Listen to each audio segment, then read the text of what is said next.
Welcome to Egypt. This is where it all began. Roughly 5,000 years ago, the Egyptians started using gold and silver as their predominant form of currency. But it was not yet money. The pieces of gold and silver that they were using were odd sizes and weights, odd purities, so it still was not interchangeable, where each unit is the same as the next. This meant that nothing really had a price yet. You couldn't put a price of so many coins on something because they didn't have coins yet. Trade was still difficult. It was still a guessing game when it came to the exchange of values.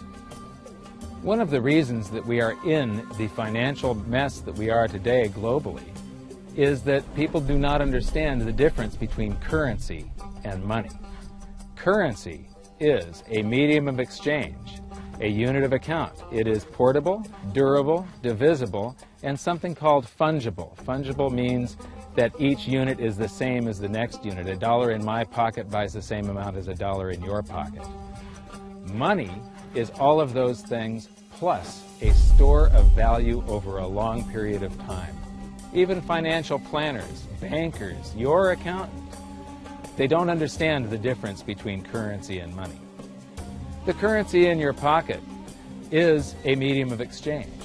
It's a unit of account because it's got numbers on it. It's somewhat durable, it's portable, it's divisible in that you can make change, and it's fungible. A dollar in my pocket buys the same amount as a dollar in your pocket.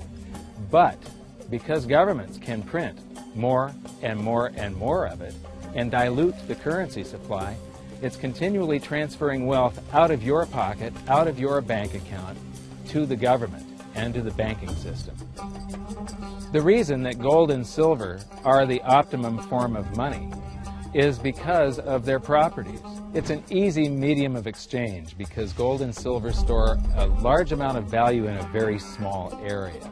It's a unit of account. Pure gold has the same value all over the planet. So an ounce of gold buys the same amount here in Egypt as it would in China or in the United States. It's durable. The same gold that Egyptians were using in trade 5,000 years ago is still here with us today. It does not corrode. It's divisible. You can make change with it. It's very portable. You could use something like oil as money. It's just that you can't carry around a barrel of oil on your back. It's fungible. Pure gold is the same wherever it is on Earth. Pure silver is the same wherever it is on Earth. It's limited in quantity. That's the reason that it maintains its purchasing power. Governments cannot print it. Over the last 5,000 years, only gold and silver have maintained their purchasing power. There have been thousands upon thousands of fiat currencies, currencies that are unbacked by gold or silver, and they have all gone to zero. It's a 100% failure rate. Well, fiat currency, of course, is a currency that exists at the dictate or by fiat from a government.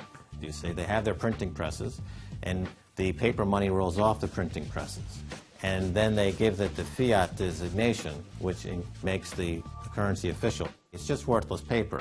But when Ben Bernanke gives it the special sign, and they have the cult meeting at the Federal Open Market Committee meetings, it suddenly becomes currency. If you look at what's really going on, it's a con game. And so there's confidence. Well, the Federal Reserve is very forthright about what they're doing. If you read their websites, they'll tell you it's a confidence game. They tell you that there's no intrinsic value in their money. They'll tell you that they printed backed by absolutely nothing. They actually display all these facts.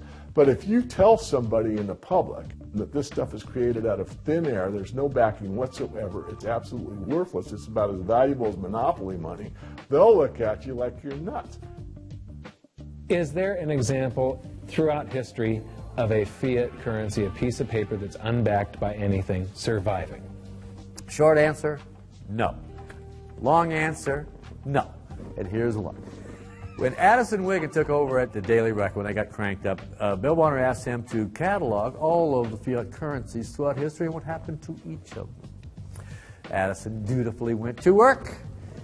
Within a short period of time, he had gone through the alphabet. All the fiat currencies that started with the letter A were done. They all went to zero.